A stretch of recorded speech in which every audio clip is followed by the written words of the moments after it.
Good to be together. Thank All right. Well, welcome everybody. Today is April 26, 2025. Thanks for joining us. And we have an opportunity to look at a new mind map that Joe has created. So I'm excited to listen to what he has to share. Everybody should have received a copy of this. If you haven't, I can put it in the chat. Actually, I'll just go ahead and put it in the chat anyway, in case anybody hasn't seen it, just so you can print it out. But he'll be showing it on the screen as well and reviewing that for us today. So, Joe? Right. Thank you, Kathy. Has Louise, just again, I can't see. She has not. Okay, that's fine. No, that's fine. Yes, I So, am. oh, there she is. I think I'm Kathy though. She has that. Oh, well, the real Kathy, stand up. She has their segment Paul here. must have just let you in because I saw one other person waiting. So anyway, you know how to change the name. You're a pro. Good. Yeah. So Louise, I just kind of had I'll leave this as a caveat in mid-flight here for point 2. If you have anything along the lines of what you covered 2 weeks ago. But anyway, thanks everybody for joining us again for our day 3, a total of 4 in our training series for 2025. Yes, we do have a new mind map share. I wanted to kind of exercise the application for the mind map and actually take a snippet or a limited view of it and share with everybody to kind of maybe, I guess, persuade those who would like to utilize the maps and share back and forth kind of some of the things we'll talk about and illustrate today. Without the actual application, you can't really build out or even receive the expanding and collapsing versions of each map, even with yourself. But if you do have it, the XMind application, which is free, even sharing the files is completely easy and quite useful. So I'll try to convince everybody today a little bit more on how that is. So here's the bullets. I'll let everybody read that just a little bit. I'll kind of glance over them as I just touch on each one.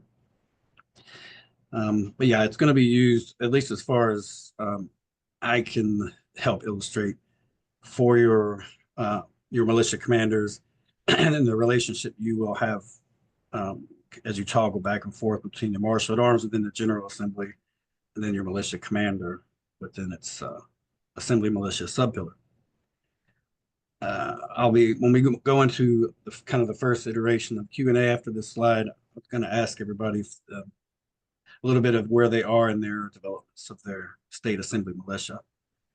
Because some assemblies, believe it or not, have little to no presence within their assembly militia, but they have a firm expectation and anticipation of it in the future. But more often than not, we're hearing that some of the conditions of the assemblies do not yet have a militia commander, and so folks within their assemblies take it upon themselves to carve out time throughout their week and then visit international calls or study on their own or whatever the case may be. So I'm just I'm constantly interested to hear from all of you where your assembly militias are. And the mind maps help build that out. That's mainly what we'll talk about today.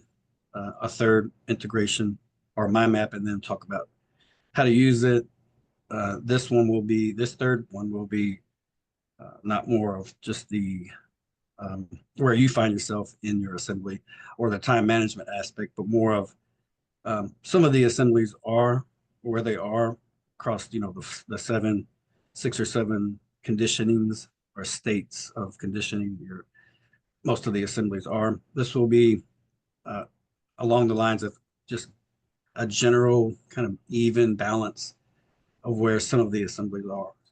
Most of the assemblies fall within that mid-range development, and others are still in that same development range, but have a little bit of uniqueness to them, being that they have more county assembly involvement. So that's what this mind map will be about. Luis, do you want to, again, I'm sorry I don't have any bullets for you, but do you have any updates that you'd like to share with everybody for point 2, what you talked about? Yes. Go ahead, please. So I'm I sent out, or Kathy sent out for me, the training guide. Can I share screen? Here. Yeah, go ahead and Yeah. tick me off there. Yep. I'll stop All right. screen share. Yeah, there you go. All right, if you all can see this. Can everybody we can see see my it. screen? So Yeah. Kathy sent this out to everyone in one of the emails to the liaisons. I appreciated you all's input last time. So I finally got it all prettied up.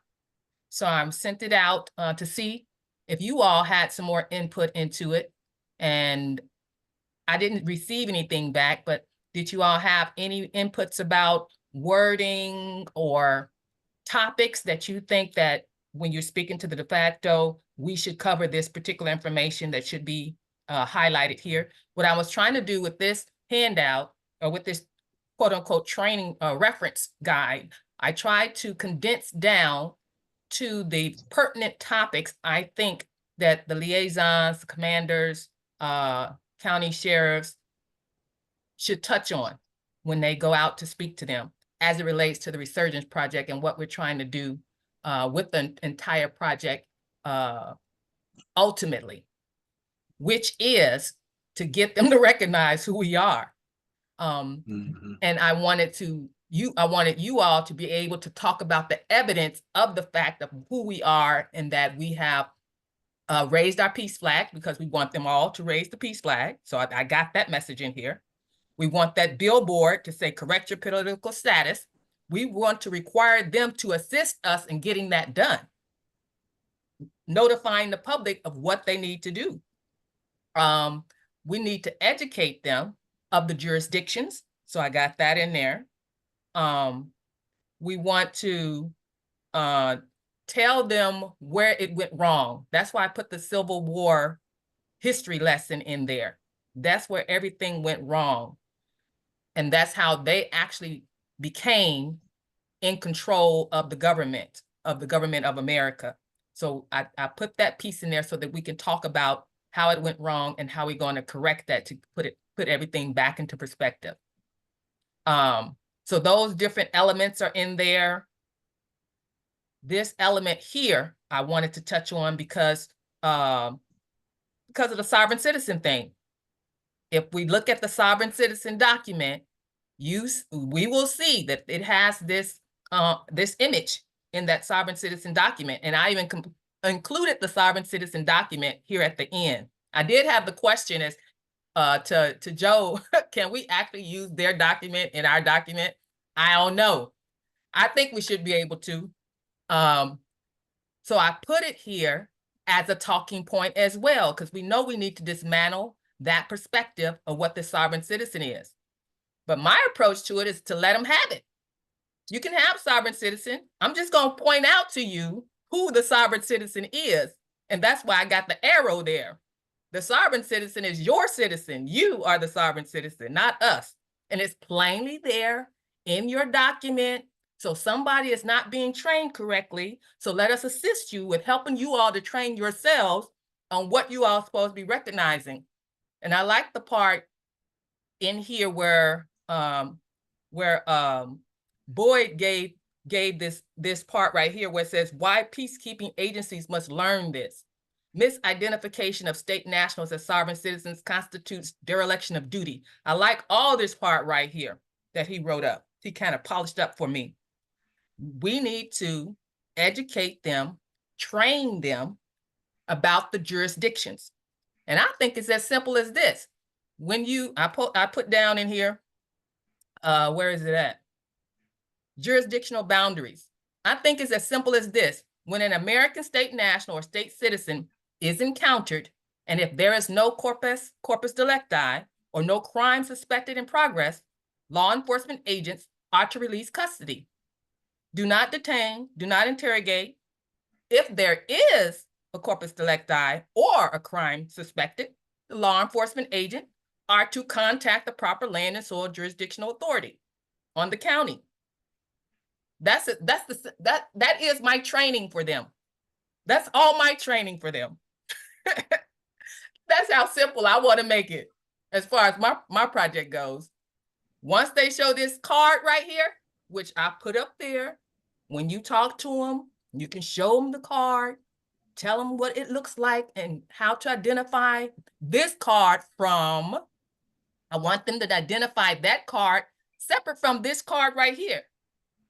I don't know what that card is, but it's not one of our cards. I Yeah, can't actually, really tell. Luis, there's nothing really that they've. You would think they would have been more precise in what they considered contraband, which is a military term, of course, or what they find offensive or terroristic, you know, along with the behaviors. Again, you and I talked before, and plus when we go over the advisory meeting, did you see the email I sent to you? Where I Yes. broke down yeah, I'm going to have you interview me because of me trying to conduct that myself. It's not coming out very well. Okay. But I will provide what I'm seeing myself and have seen and have others discuss this along the lines where law enforcement and investigators, what they're doing is they're forcing the line of citizenship, period, because they covet citizenship. So they're kind of pigeon-toeing themselves in where they create a paper tiger, an oxymoron of sovereignty and then citizenry, which we clearly know those two don't fit. But they'll perpetuate that as repugnant to them because citizenry is what they covet and sovereignty is what they shun. That's why you haven't seen in any of these training aids on the federal side where it speaks against American state citizens. They just won't go there. But they will and have. They've pushed us probably as far as they can go without jumping off of their square and alerting the public of what they're up to. But they have attempted to disparage American state nationals because that goes back again to the sovereignty aspect versus citizenry. But anyway, if you can make time soon to interview me, I'll go over what And Louise, this is Paul in Florida. Can you put that document in the chat? Post it. Yeah, I'll put it in the chat. Thanks. I can put it there if I had the most recent copy for you, Louise. Is You that do. Okay, I'll go ahead and put that there. And to piggyback on what Joe just emphasized, national and citizen. I got that element in here. Citizen versus national. They don't, like Joe said, they shun from that word national. Because it's connected to sovereign. Exactly. Yep. So we need to educate them of what the word national means. And I defined it here. If you think it can be defined better, please let me know. And I defined citizen, and I got the categories here for you to familiarize them with a national.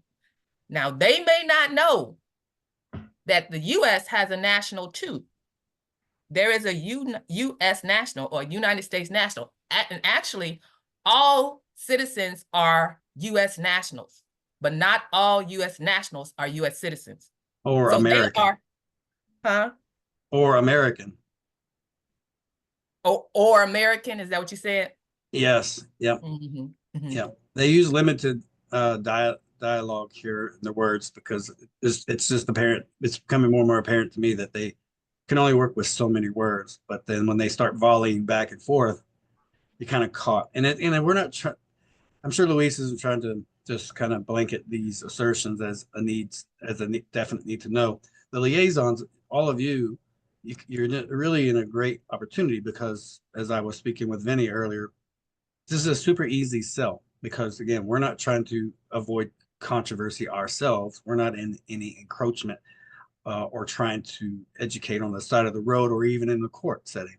We're providing the opportunity to our own peacekeepers counterparts alongside their own efforts. But now you'll see, a county reeve or a county guardian trying to break bread with a county sheriff, municipal sheriff.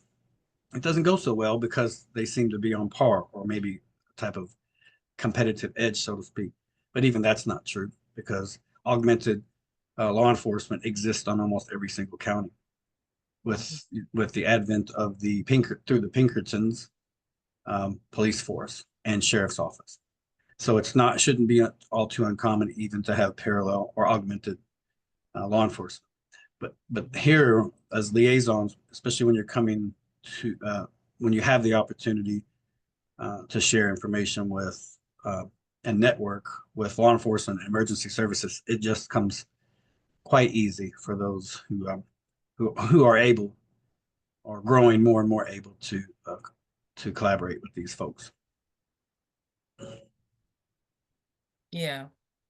Okay, so citizen versus national is a topic that you'll have to talk to them about so they can understand it's not a that they don't need to shun it. They just need to understand what it is. Right. And that there is citizens and that there are nationals. Both of them are valid, equally as valid. The other aspect in here that I have is the treaties and the constitutional authority.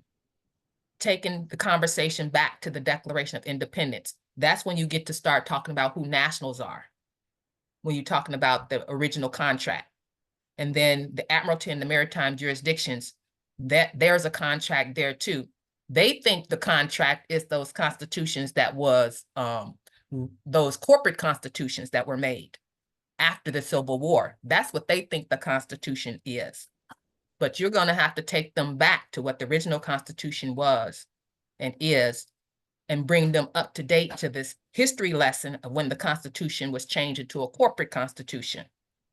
And that'll help them to understand the differences in the jurisdictions. So piecing all that together to give them a bigger picture of who we are and why we have this right to come back on the scene and give them directions on how we're going to operate here on our land and soil jurisdiction.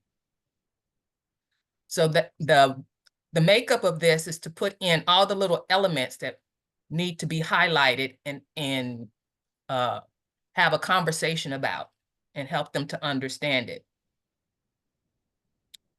I like this image here I got from Bobby. This is an image I got from Bobby where and I had words here at first. I took all those words out and put this image because pictures is worth worth 1,000 words. So I just put the picture there to convey to them what we're trying to do. The difference from what, how they carry out their law enforcement to how we want to train them or retrain them to be peacekeepers. Now this part right here, I think Kimberly gave us this idea here last time. I think that was Kimberly, where you all wanted your assemblies information on there. So these are the items that we're requiring them to do. All government administrations are required to do. County, state, city, federal, all of them. So whoever we're talking to, whether you're talking to the governor, whether you're talking to the county sheriff, whether you're talking to the city police, whoever you are going to talk to, we requiring them create a new category in your databases that read foreign sovereigns -- American state nationals, state citizens, however we want, that's pretty much who we are. Second thing, erect billboards in the courtyards that says correct your political status and link it to the local state assembly. Third thing, publish on your government websites and in your official news publications a public notice to correct your political status with an image of the official American States Assembly seal. So I thought, just write it for them. So you all wanted, I think the suggestion was so that you can have a place to put your seal. So let's go a little bit further. Let's give them a snippet.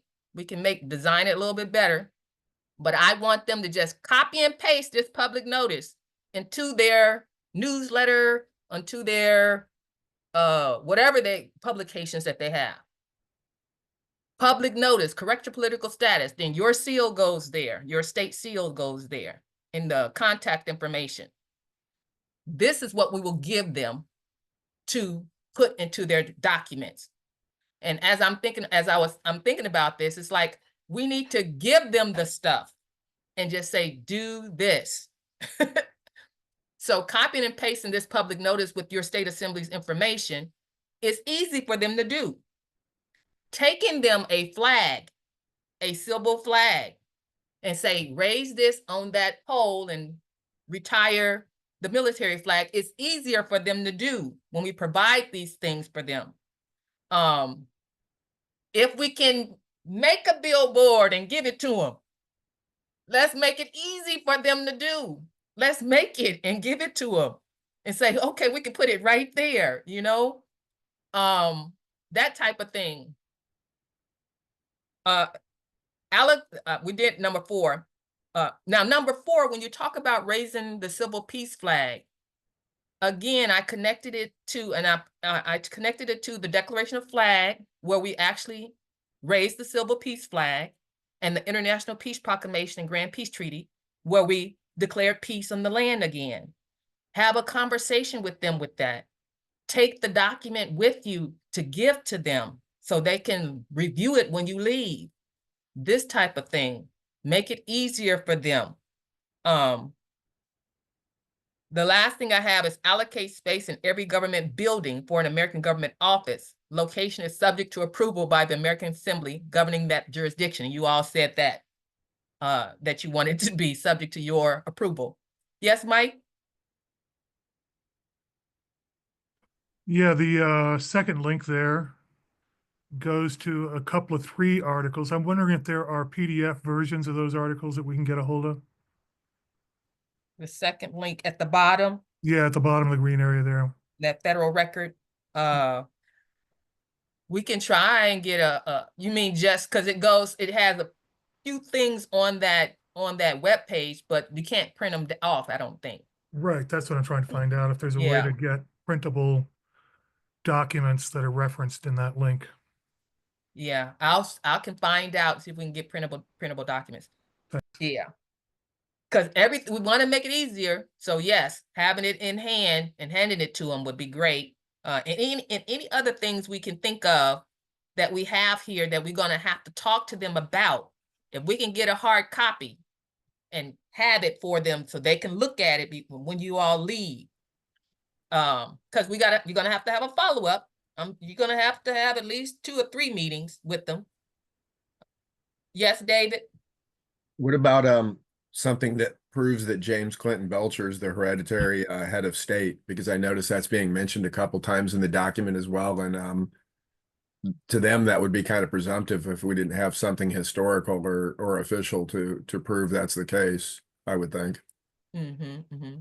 So there's a few things we can choose to use for that one. Now, if you know, on my Claim Your Inheritance website, let me go there.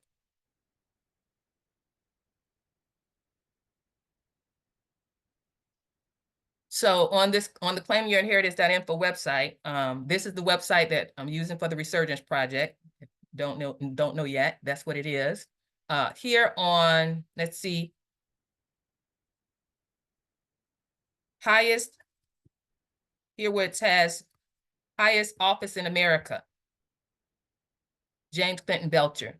Here is I'm gonna put all the evidence of the claim that he has as the head of state. The first one was going to be the postal treaty, but I don't have that yet. Anna's supposed to get that to me, the postal treaty of 2010. The next few here, we can choose to use one of these, or we can choose to find something different that's more succinct. Now, she said the Declaration of Flag, she said use the Declaration of Flag because it has the historical connection to all the kingdoms. All these flags that you see here is his hereditary lineage proof. And he says it succinctly here in this first paragraph. I, James Clinton Belcher, born alive of this kingdom, that kingdom, whatever kingdom, all of that. That's his proof. And these are the flags that represents each of those kingdoms, that he's the hereditary head of state. Okay. So she said to use that one. All right, so that would be something that we would want to print out and again, put in hand like other documents, like Mike was talking about, I guess then. Yeah. Mm-hmm. Okay. Yeah. She's not really recommending any other documents that you're planning on putting on the claim your inheritance for that though, right? Well, for proof for him. So what I asked her the question. I said, does James have like a document with his seal on it, or something from his parents or something that shows that he's the hereditary head of state? And she told me this document is that proof. Okay. Mm-hmm. Now the other things are what he has done as the head of state. The peace And that proclamation. document you just showed us apparently was noticed and not rebutted or rejected or whatever. So it's on the public record, obviously, someplace other than just our sites and websites and information, right? This one, Yes. I don't know where it's posted at or where it is. I mean, I know Anna usually notices stuff out to de facto authorities. I'm just curious if that's Oh, out there where they've been noticed of this declaration. So oh yeah, yeah. They've at any received. rate, it Mhm. hasn't been rebutted, I guess, by anybody or nobody's tried to disclaim it or anything like that as being not factual or true. So okay. I guess that pretty much answers that question. I did have one other question.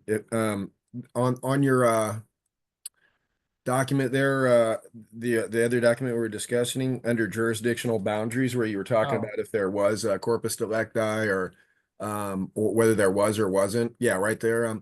What if there is no county reeve or any other county peacekeepers that the de facto LEOs would be able to refer over to?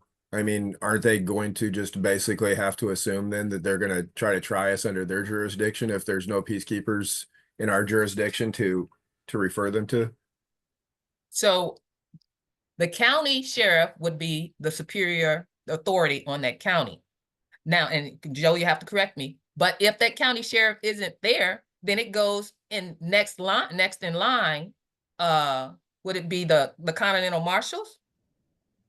If you're referring to an extradition matter, yes, it could definitely escalate to that opportunity.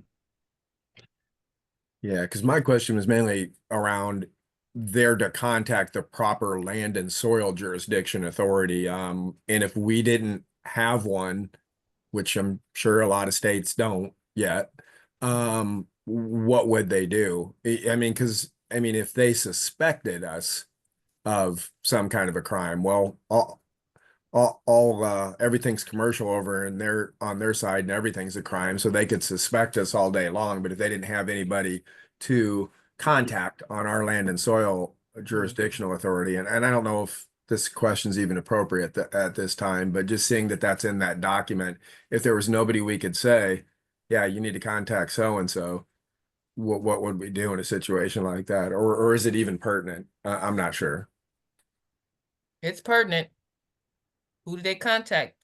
So yeah, if it's not a county sheriff, and does it depend then on what the on what the issue is? I mean, if there's no Right. harm, if there is no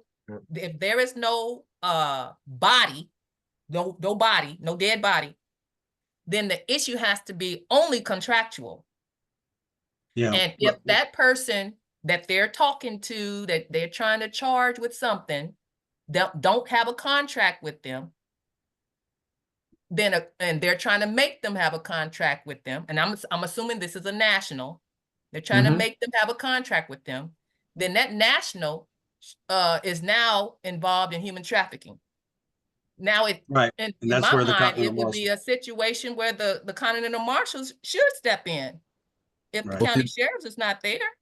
Well, see, that's what I'm saying though. In a lot of counties, on a lot of states, on our states, they don't have any peacekeepers yet at all. Nothing. I mean, other than like you were talking about a continental marshal, within that postal zone or whatever like that. So, if that's all we've got, then the answer to my question would be that we'd have to say they need to contact the Continental Marshal's office, basically, right? Because we have no county reeve, we have no peacekeepers or anything, let's just say on my county, Lincoln County, and I was to have that interaction and showed them my American State National card, yada yada. Well, we suspect you of, this crime, whatever. You're being charged with this, blah blah blah.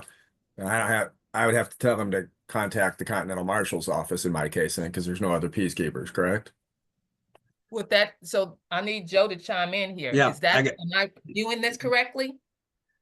Yeah, it's definitely fitting, and we have to be able to embrace the mindset that we do not stand in the way of justice if there is actually a crime. So we should really more calibrate our mindsets to less than criminal activities or anything less than criminal activities, and then we solicit that. We let the de facto know that that's what we're working on, is to help them avoid being, I guess, if you will, sued. A little bit of the map that I'm going to share later on after Luis kind of touches on that, David, to kind of help stir imagination and participation. Yep. Along Okay. those lines. Mhm. Well, thank you all for answering those questions. Appreciate it. Richard? No, wait, hold on, Richard. I think Christopher was next. And then Andrew, and then Richard. And Mike. All right, go ahead, Christopher. Yeah, so we're coming at the well, first off, I was wondering if you can put those in the chat, and I was wondering if this is editable, what you're showing us. Also, I was wondering if and I was listening to what he had to say, and we actually have a county that has a sheriff, we have a county that has a marshal at arms, and we also have a county in the same county. And so if we get the sheriff, the marshal at arms, and the liaison, or even should the marshal at arms be involved, but who should be involved? I mean, if we was to, could you kind of like walk us through like a scenario of like, okay, you got everybody that needs to be there, who should it be, and what would that look like? Mm-hmm.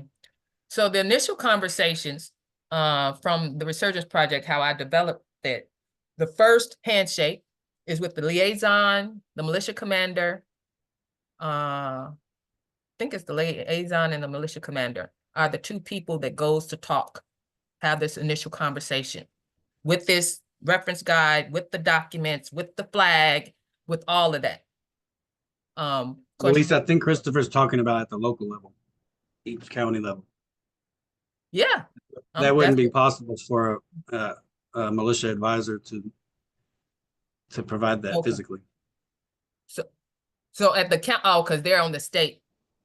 Right. Correct. Okay. So yeah, I'm thinking on the county level, who should be available, who should go in. I mean, I was thinking that, at least the liaison and the sheriff would be at least the two minimum that would go in there, but I didn't know if there should be anybody else. I see. Mm-hmm.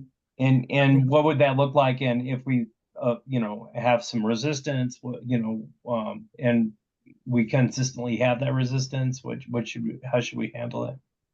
Christopher, if I may, let me, and Luis also, I think that mind map will kind of help again stir and spur motivation. And yeah, Christopher, you getting into more of the training aspect of how we're going to train y'all to go do this stuff. Yeah.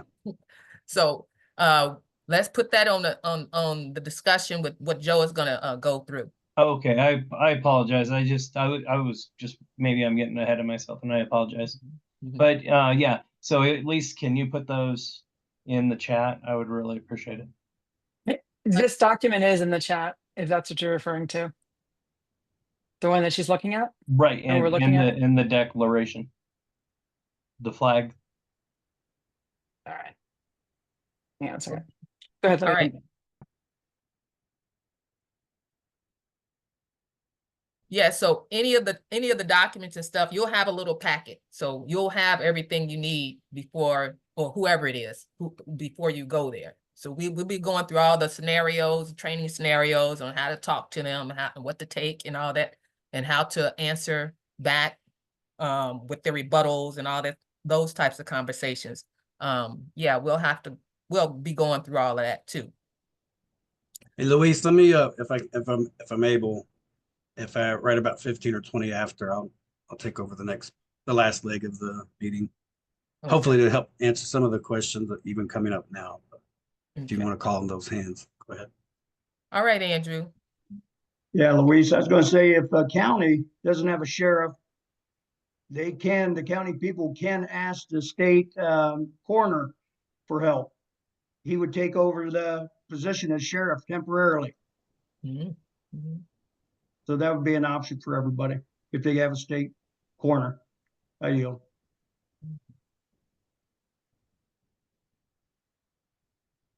Okay. Joe, you know anything about the state coroner taking the place for a county sheriff that's absent?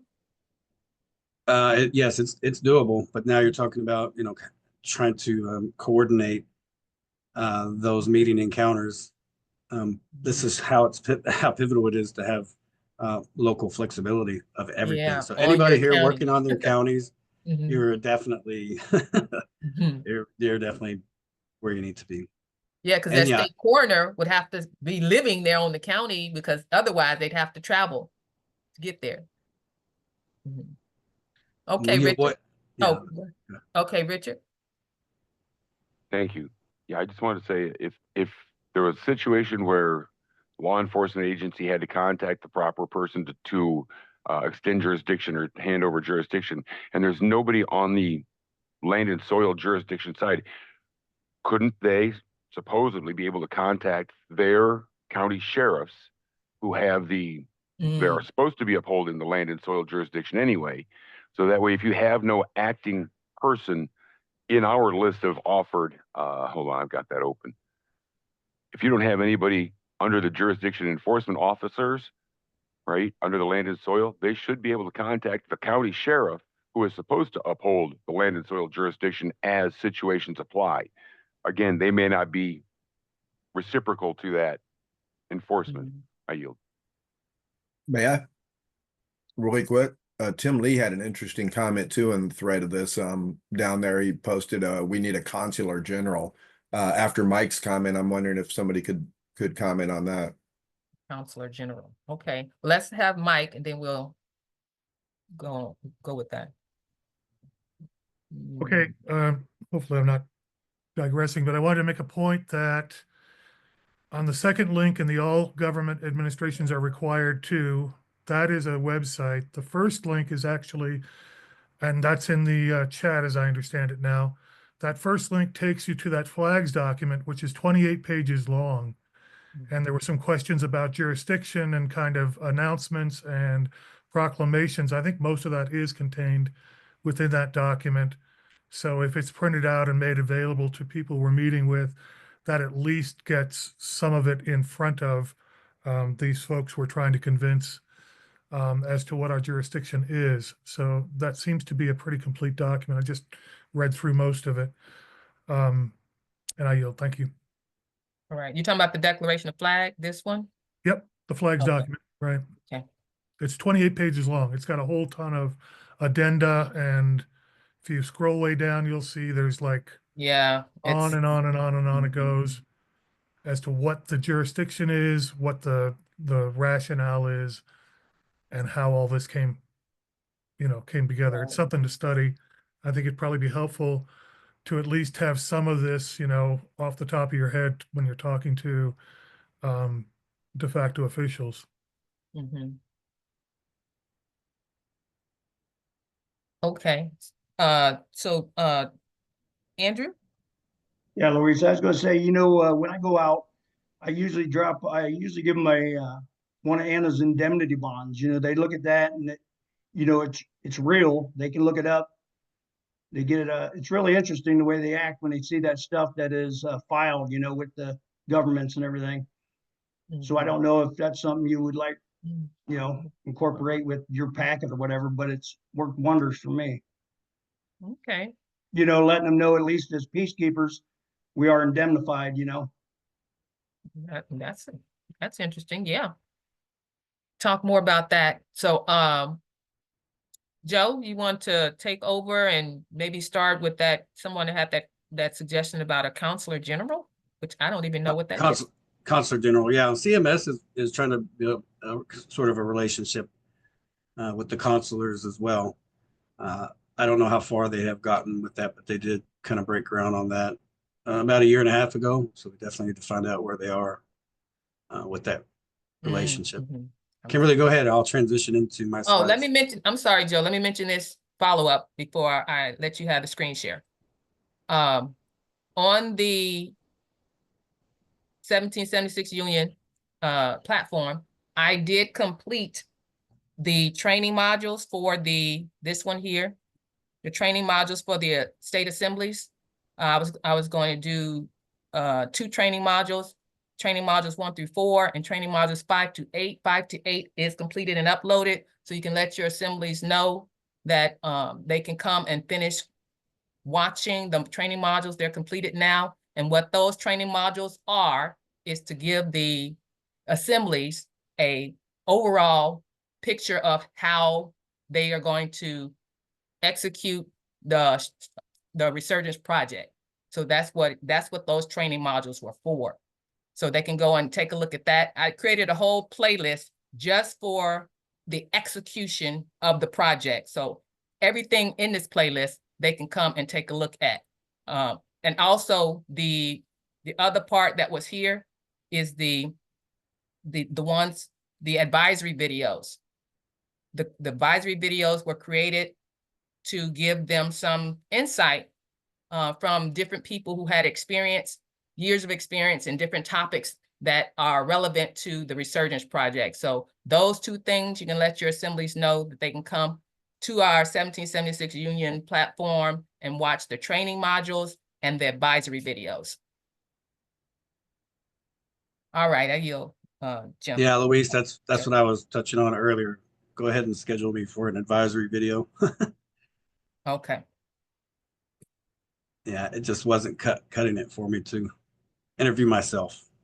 Kimberly had a question. Did you want to Oh yeah. entertain that? Okay. Go ahead, Kimberly. Actually, I can do this after if you would like. I actually had several things that I wanted to give feedback on for you, Luis, with regard to the document. Yes, you can. No, go ahead, Kimberly. I would actually need it to be shared again, so I'm sorry I couldn't catch you before you changed that. So I'm sincerely sorry on that.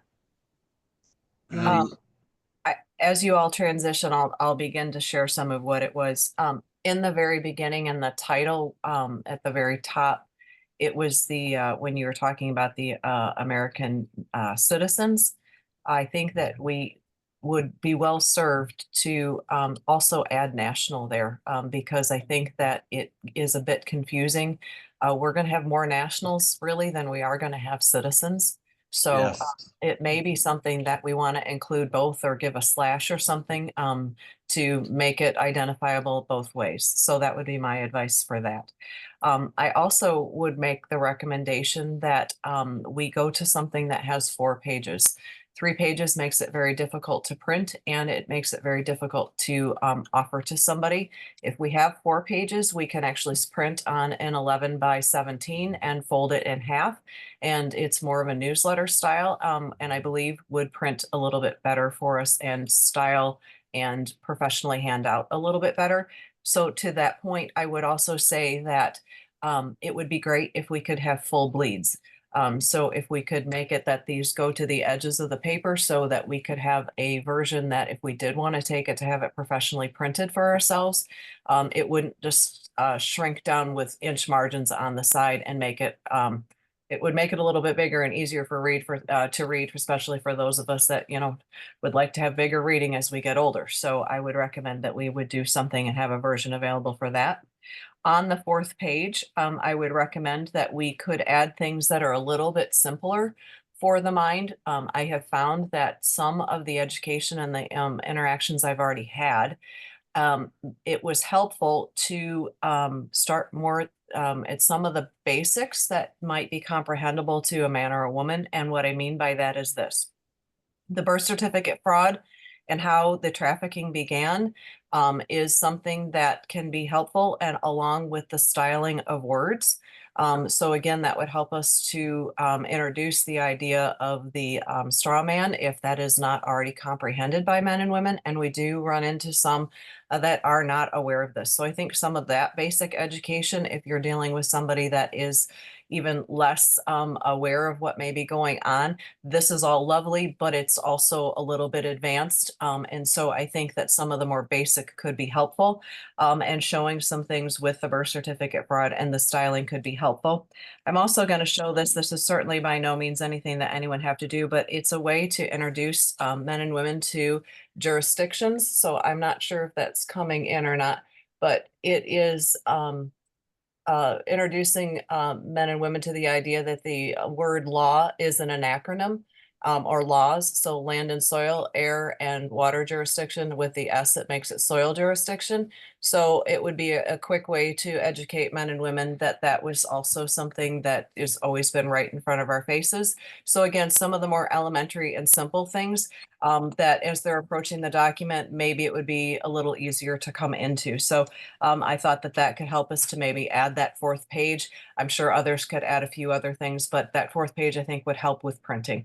So I did want to also say then, with regard to what you had in the contents, in the section that is their section, the internal document that Boyd had offered us, you were concerned about the possibility of you, or should we use that? Could we get in trouble? As far as I comprehend with copyright law, all you would have to do is cite your source and give a reference to where that came from. And I believe that covers you for being able to use in their copyright law, and that would keep you safe in that capacity. So I think that that would work well.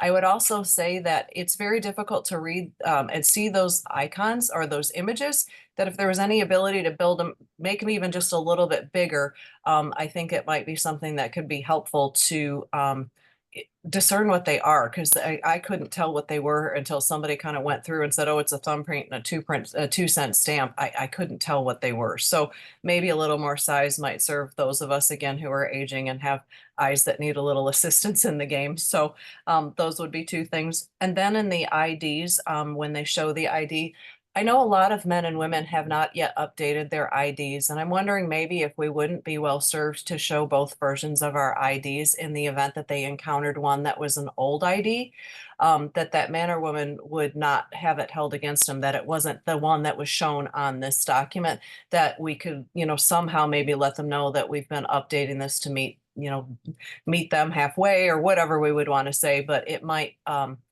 just protect our men and women a little bit more to have both versions. So the very last thing that I was going to offer, and then I will yield, is with regard to the flags. I realize that flags are a very, very important part of education and where we are and jurisdictions you're in, exampled by what we were just looking at with the documents for the peace and the flags and so forth for James Belcher. With that, I guess I would put forth the request on a few things. I do believe we need flag education, and I don't know where that's going to fall. We were talking about the idea of raising that peace flag. We have things to consider, so we didn't make this look mucky, because I do believe this would have to be a very sacred thing. I would like it to be sacred, but everyone else can weigh in. But that said, if we're going to lower the flag that so many veterans in particular, we need to do this with absolute sovereignty and grace and respect, and also to raise the other. The thing that we would need to know prior to doing that is, are we the same size flag? Because it would look very silly if we raised it up and we were actually not measured with where the clips and everything go. So if there is a size we would need to meet with our flags, I think it would be very professional of us to be thinking ahead on that, and to be able to make sure that when that does go up, it's on a rope that basically was ready for that. But I would also say, as far as just starting to comprehend more about flag language, I think we need to have more build out on that. Again, the balls, the spears, all of the things that give us indicators of things. I think we need to become more intelligent on that. I've been starting to look, but I don't know if I'm in right places. So I was asking that PKTF, if you have any build out on that, I would love to have a little bit more of that. So thank you for allowing me to speak so much. I'm sorry, but there were several things I wanted to offer. I yield. Thank you, Kim. A lot of good ideas. We'll follow up with thanks, that next time. Yep. Yeah, and if for those who are kind of noticing, we're in the process of blending the training days with the future management or liaison management. As an organization, we don't have middle management and we don't have a board of directors, so we're kind of nestled and joined in the effort. So we will have management meetings, and Luis is bringing that that kind of the affiliation aspect with task force, research and projects. So we are going to find kind of a happy medium amongst ourselves. So no, that was great and good timing. A little bit of what Kimberly just provided is something that we will definitely talk about in our workshop management meetings very soon. So Christopher, go ahead. Yeah, I was just wanting to go off of what Kimberly was saying as far as the IDs and stuff like that. We're all going to have different IDs as far as marshal at arms and the liaisons are going to have something similar, but they're going to look a little differently. So I think that would be good to be added on as well. I yield. Just so you all, I'm just gonna say this little part. That whole training guide, that is actually an 8.5 by 14 sheet. My intention is to make it a poster, all 3 sheets, and they post it in their buildings on their walls. So you all hand it to them, but you'll hand it to them as posters. That was the idea. Yeah, really good. Are those going to be editable by any chance?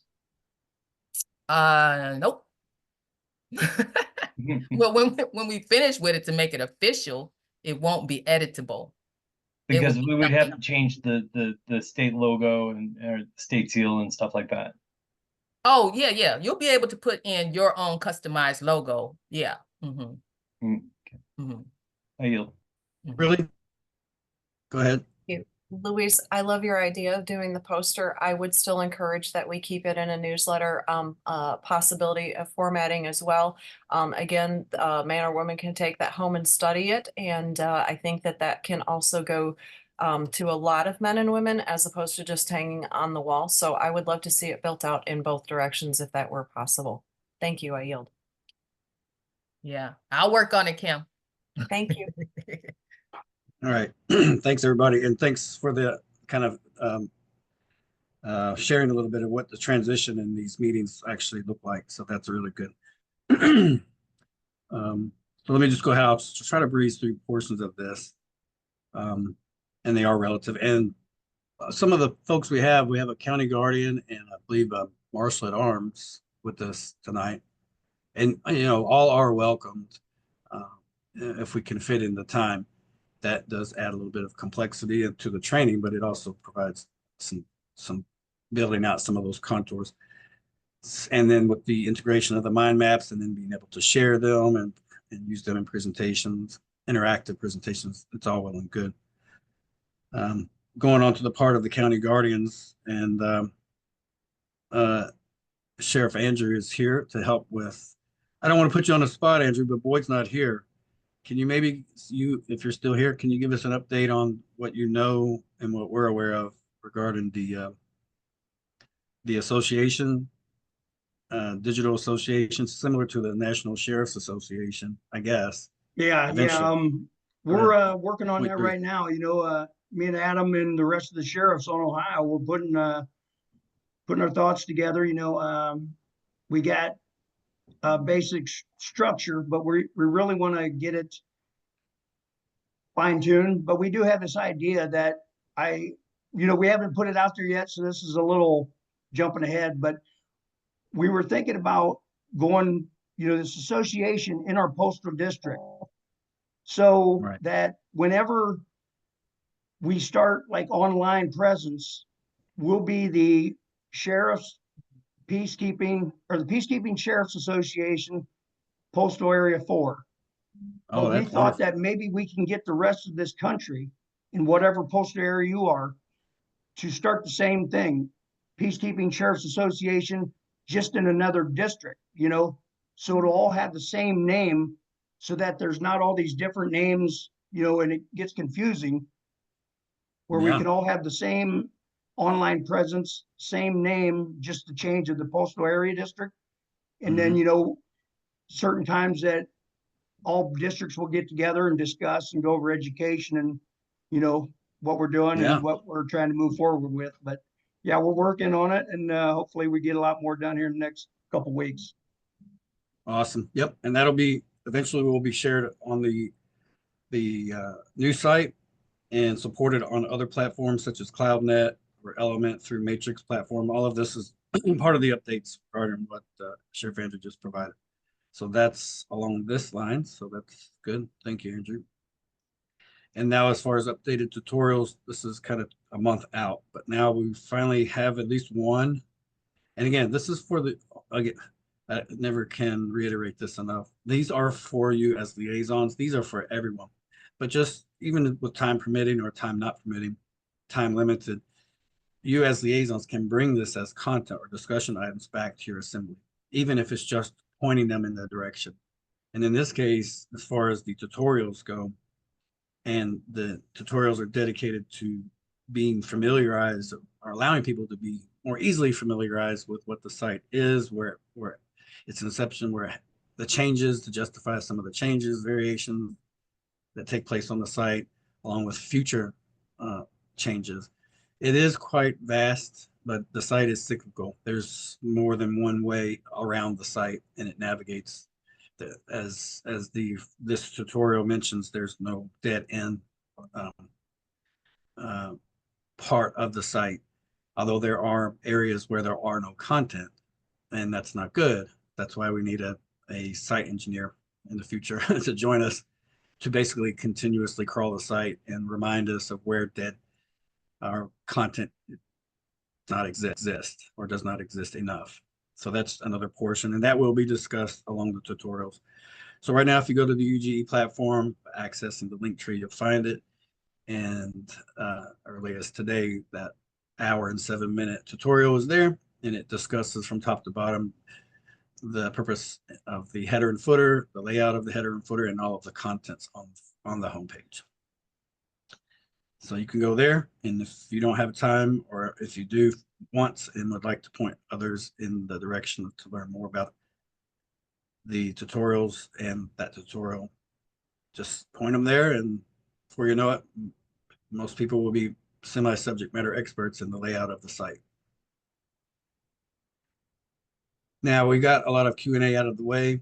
I'm going to leave this as we continue on with 2025 because this site is this presentation is going to be about 60 slides, and everyone who onboards can have this slide for their use in its totality from beginning to end. But yeah, we'll have Q&As that starts out past the thumbnail, which we just left, mentioning or giving people the opportunity to ask questions. But we did that with Luis, and to let you know that I don't see any outstanding questions or didn't receive any or calls. I did receive various texts here and there, and questions were answered at that time, but nothing really significant between this training day and the last.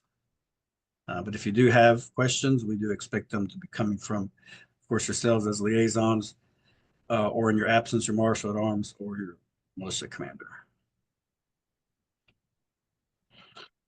All right, so the next portion of the overall slide, we'll talk about transitions between training and onboarding. Again, if you recall kind of the layout, which was 5 steps ultimately for liaisons from their training to their management opportunities. The next 2 are the next in line of the 5 is onboarding. So we'll kind of show how training and onboarding start to transition.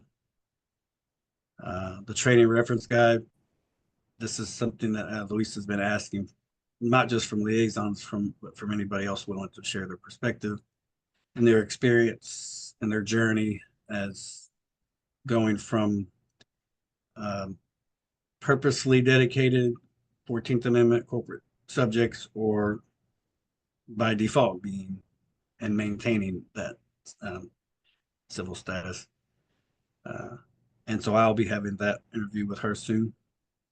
The mentioning, and I think the illustration I shared with everybody about the status or state or condition of your state assembly, and then the presentation that you can share as liaisons with whomever, And again, if you're wondering when I say whomever and sharing what with whom, it will be the liaisons that typically share their content with their militia pillar. So their sub-pillar, assembly militia, and then the various committees wherever they find themselves participating or a member of either one of or all of them, and them being the committees. The committees I'm mostly familiar with are operations, education, communication, provisions, safety. And then when we get to the point where we share the mind map, I can show you guys where, as one of the standing committees in your General Assembly, the Safety Committee, or at least that's what it's being promoted as, coining it, because you have to, when you find a need for a committee, you have to name it, limit it, chair it, and work in it and produce, or else it gets dissolved. Typical committee creation and facilitation. But that's what we'll be talking about today. And for those who would like those, we want to kind of ration these, because part of this, just to kind of let people know or provide those with these, we want those who present this to be actual liaisons. We want everybody to be aware of what we are working on, but we just kind of want to exercise. Those who are onboarding can then can get these outlines that we discussed. I don't think I've shared them even with Kathy yet. Let me know, Kathy, if I've sent those over, or if anybody even knows what I'm talking about. The evaluation, do y'all remember the 6 or 7 conditions from most fully standing or not even evidence of being in session period? Y'all remember that? Yes. Yeah, and then the presentation about the opportunity to pilot the between 7 and 10 states for 4 to 7 months or 4 to 6 months to pilot the project, to have liaisons, their militia commanders, and our staff, along with Luis and all of us, to help bring just try to see if it's possible to get some of the assemblies and their own unique skills and challenges to come together and show how it can be done with a more focused dedication in a much shorter amount of time, to actually be able to get these 7 to 10 assemblies rapidly nearing seat map. So that's what we're going to try to do. And that's what these two evaluation and presentation material provides. Okay, so here we go. Everything is a 101. We like to think we're in that college level area, but beyond prerequisites, we want to go into the training aspect. So, and then into the onboarding. So here we are. I'll let the slide speak for itself. But the A's and B's, and then BAs and BBs. This is kind of that transition, what it looks like. You always want to facilitate the discussion and then identify what you would like to discuss with your assembly militia pillar, and then the various committees. Of course, we can't be everywhere within our militia pillar, and that's why it's best to have a counterpart with yourself or a team member of another liaison, and then feel your way around your assembly. Or if your assembly is more fledgling than others, where you don't yet have that particular pillar built out, and if you don't have it built out, then that's the reason is either lack of participation at the moment, or direction, which way to go, which committees and what's discussed in those committees. Do you have any joint committee relationships? Do you have any subcommittee hyper focus, those kinds of things, or not, or none of the above? Those are some of the challenges that some of the assemblies have. But that's why we provide discussion items that was shared in the one of the 2 mind maps initially. So you want to focus on those, ask questions about them, which is the feedback part of what we need, which will be reflected in the handbook. I mean, without feedback and the takeaways that each of you have yourself, it makes the handbook, the liaison handbook, kind of flat. So again, feedback and takeaways from each of the training that we've had so far really goes the distance. And that's going again from the training part takes you into the onboarding when you prepare as a liaison or just liaising period, liaising period. How to do so, what first, second, or third. If there is a third, is there any other fourth aspect of the liaison role? All of those kinds of things is part of your prep work. And then if you know this training, first part 2024 is more of a solid education level. Surface and subsurface level, I guess, education to or beyond or going into the subsurface was more of the training, and that's kind of where we're at now, or at least that's what we're attempting to do. So acts like we had in the first part of training day here kind of shows more of the turning of the cogs and how they run together with your feedback and your exchanges with what Luis is working on. All of that, in my view, constitutes adequate training. But at a certain point, for those who are interested to move forward, then the onboarding process takes place. And we have covered quite a bit on what takes place with the onboarding. If you do have questions and have the time, go back through and try to glean from the other 90 or so minute training days that we've had. Provide us your feedback. If you haven't found the answer to the questions there, or if you would like to have your question expedited, go ahead and send us an email and we'll try to answer we will answer the question there. But it's always helpful, and what we anticipate is all of your takeaways helps and would be expected as to your awareness as part of the onboarding process. Your credential or your access badge. This is another part. My font is off here. Good. And then the management, which we kind of exercised a little bit today, what that looks like, or what will it look like, which will be discussions, more nose to grindstone discussions about what to or how to move forward, county and state level. Okay, so here's the snippet everybody saw. Now, I want to ask, at least a few of you can answer. I know we have 22 or so folks on the call, but how many has the XMind app? And if you have it, how do you like it? Anybody? I've looked at it and I've used it in other business stuff in the past, but I haven't looked at it in a while, so I'm familiar with it. All right. Thanks, Mike. Anybody else? I know at least somebody has one. I've seen it before too, but it's been quite a while since I've seen it. I used it in a college class, I think, but it's been quite a while. But yeah, I'm somewhat familiar with it. Okay. Okay, I'm gonna pop. Annette? Yeah, so I've been tinkering around with it, find it very useful compared to a lot of the other programs that I've had access to. So thank you for introducing us to it. Sure, great. Awesome. Okay, does anybody at all out there that has it? We did want to say the yellow is kind of hard to read. Right, and yeah, this is actually a snapshot, and it's I think 80 or maybe even 50% zoomed out.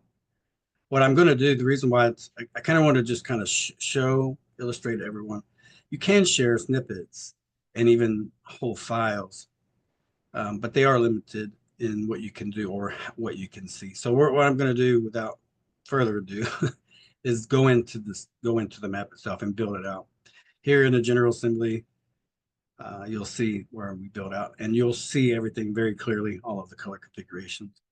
So here's just a little bit of advert and pros to having the site. I we don't get any, there's no affiliation yet. Maybe we reach out that, maybe Luis can reach out to X-Mine and say, maybe we can get a promo code from them, but certainly having a map to share as a liaison at least with your assemblies at the very least, it does go the distance.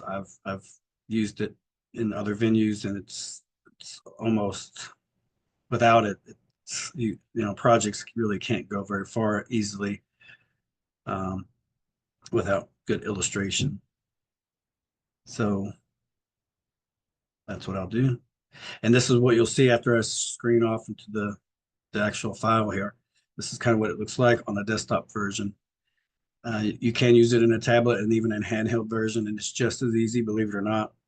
If you're thinking, you know, having issues by seeing portions of this, imagine this being on a 60-inch projector, how much how useful it can be. So, and I'll go ahead and kind of wrap up early before I switch to that to let everybody know. May 10th will be the second training day, or day 4, 2 weeks from now, and with just 2 more training days in series 1 before we go on our admin leave. So you switch out.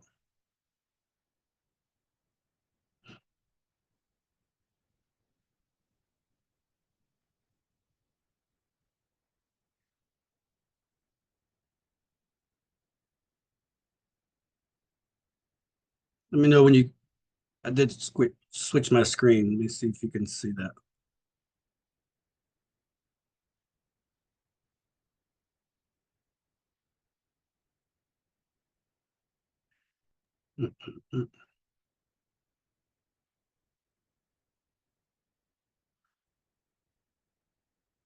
One moment.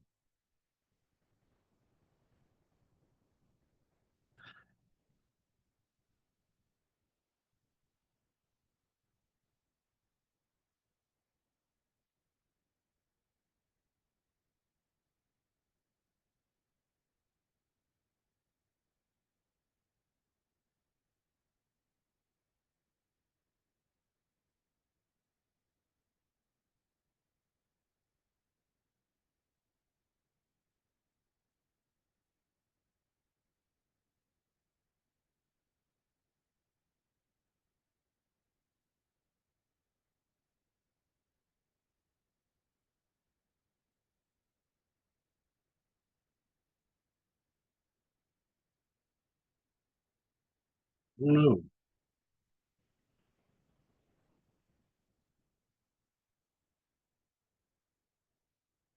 Everybody, I think I'm going to have to send this to everybody, or what I'll do, this was unexpected. I think the file has been moved. So sorry. I'm going to stop screen sharing until I can find it. But if not, I'm going to go ahead and actually record. I was going to provide this to everybody that way anyway, but it looks like I don't have it anymore. Let me go ahead and stop screen sharing. What was it that you were going to share? The mind map. Did I already stop screen sharing? I think I did. Nope. Sorry about that, everybody.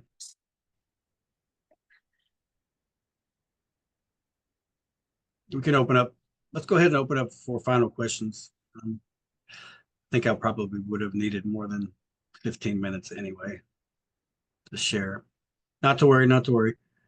I will I'll actually talk through this and add it as a tutorial since I couldn't do it tonight. And you will also find that on the UGE platform. Let me go ahead and share that before, if there are no.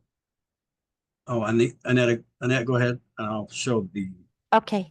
I'll Thank you so screen share much for taking my question. I'm going to get Lee to mute here for a second. We've been following Sheriff Mack, and I know he has 2,000 constitutional sheriffs on Florida. My question is, uh, where do they fit in, or they don't fit in, or are they working their way to fit in? And if not, should we not be um, involved in any of their training? I'm going to reach out to the CSPOA, or at least get an update in July, from July 14th to the 17th, I believe. He will be attending the national conference where all sheriffs and police chiefs will be. So it's a pretty big deal. Expect a lot of great things to happen, to include any updates that the CSPOA has attempted to achieve over the years. I don't know who all will be there, who all is RSVP, but as far as I'm aware, all of the sheriffs or special sheriff's deputies will be there in attendance, and police chiefs.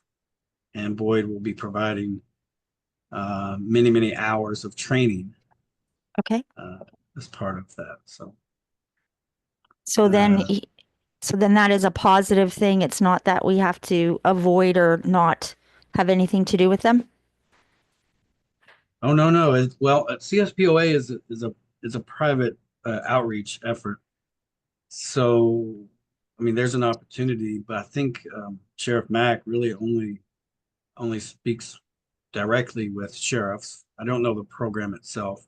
I know people Okay. who have taken the program, and it's a seminar-based program. So, yeah, I mean, I don't know how we can yet reach out, but it's certainly something that liaisons can do, and we are striving to reach out to sheriffs ourselves and build a common ground and effort. At some point, everybody, this will be even less than even mentioning as being an awkward moment. It Okay. is now, because it's new to everyone. Okay. So Yeah. I appreciate that input, because I would, since Anna mentioned them a couple years ago, I've been in close communication, and I really don't want to throw any wrenches in any plans for everybody, and I want to keep myself on the straight and narrow on the county. So thank you so much for that. And then I have another question about what's coming up on May 31st with regards to this universal ID, and how, or if it affects us at all. They're talking about us all, not all of us, of course, because we're nationals, but they're talking if we want to go on a train or a plane, we're going to have this biometric and all this new ID for travel. So any thoughts or insight on that? Well, I just went to Fort Knox maybe a month and a half ago, and I did mention that just to the security that's there, who are not, they're not even military police, just hired DA civilians, guard duty and whatnot. They do this day in and day out, and I'm also familiar with what they do, which is nothing to them, but they do have things posted on that particular day and entrance and onto military cantonments. And I just mentioned that, well, hey, officer, what about passports, or any other credentials that's similar to what we are expecting, which is, however many layers of confirmation as to who we are and who we say we are, as if to say that a driver's license or a regular passport isn't enough, And he basically said, yes, then I'm going to look into that. And as if he was aware that there are ways to opt out of that choice. That's basically what he meant. So I am going to, and I told him I would provide an article. And he, at the same boy, even before that, he mentioned that. Well, I did hear something about that in our upcoming training regarding passports in lieu of any real ID. To get on to whatever is limited, that being, as you mentioned,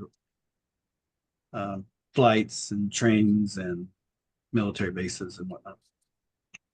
Okay, I appreciate that. One last question, and then I'll let you get to the rest. I was asking some local sheriffs with regards to about the common law sheriffs coming up, and they looked at me like I had three heads. Do we have said do we have such a thing, or are we planning on having such a thing?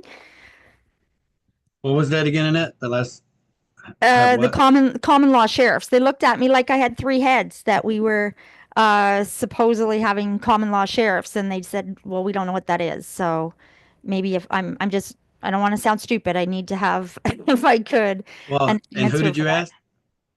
Some of the Somehow local I missed that. sheriffs. Well, yeah, that's so the training part or the opportunity, we which is again is something Boyd will be bringing to the table. Perhaps Boyd is somebody we definitely need to be inquiring about those kinds of questions, because his training material touches on many, many things with regards to jurisdiction. And this is not jurisdiction between county or state or federal. This is jurisdiction between the natural jurisdiction and the natural aspects of jurisdiction regarding services, peacekeeping services, and law enforcement. Really, that ideally, matter of fact, those are the jurisdictions that even sheriffs and police and investigators and lieutenants and the FBI and DEA, they always battle to try to either presume or shun jurisdiction. Right.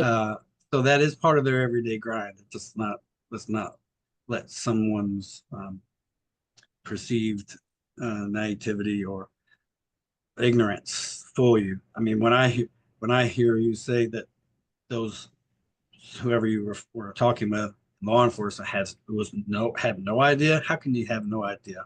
They're de facto. They were de facto. Right, but how could they even have no idea? Like no idea from this point forward, sheriff or whoever. Right. You should have some idea. I mean, let's not let this opportunity slip away, because perhaps I may come back and revisit you on another day and inquire further. Hopefully you say, I have no idea what you're talking about, because you would say to them, I spoke to you about this weeks ago. How could you not know? That's the answer I Yeah. was looking for. Thank you. I just wanted to be able to address that. And I forgot, and this may not be appropriate for you either, but I have we're on Marion County, and we have quite a few Canadians that are here that are also nationals, and they're asking about, can they use their credential cards to safely get to Canada and come back, or are they going to have issues coming back? So they should still have traditional old passports and things of that nature, or is that going to change? You mean their traditional passport? Correct. Yeah, I don't know, and that's a good question. Let's not let that question slip by us either. We need to be able to try to find out more what that is, and just with the real ID coming in, and myself knowing that there are ways to opt out, or another version to simply be denied access to these ports, because real ID or no ID. Actually, no, it is a passport significance. So it's either a real ID or a traditional passport or some other type of passport. And we do know that the copper moonshine stills passport option is out there, and I've been meaning to get around to do that. I haven't done it myself. Me too. Thank you for saying that. Yeah. Okay, I appreciate that very much. You Sure. have a good day, and I look forward to having a perfect answer for them at some time in the future. Then, thank you. Have a Right. great day, and I appreciate these presentations. I yield. Sure. Thank you. Sorry, I wasn't David? able to get to that mind map. I have no idea what happened to it. Let me go ahead and mute out and try to, if anybody else would like to answer or ask questions, and others answer. David has a question, and then Mike. Go ahead, David. I was just gonna confirm what Joe was saying too. The passport or a passport card seems to be the big option. They're not going to tell you that Christy Nome was like trying to con everybody on California, saying you can't fly or you can't go to any government building or do anything. So go out and get your real ID card now, and it's like at the beginning of May here coming up soon that's going to be required. But not every state's even mandating this. So it's like optional here on Missouri. You don't have to have one anyway. And I think our LRO credential cards pretty much would meet the satisfaction of a passport card anyhow, wouldn't they? as far as that goes as well. They should be accepted as an equal to that. Right. Well, yes, and that's what's significant about this July 14th through 17th, even if it's past May, of course, are the subsequent annual training or training subsequent to whenever training becomes available. So Boyd Adams and what he's been working on for probably more than a year now, or right at it, is this opportunity, which has been invited to. He'll be going as a liaison for the Federation.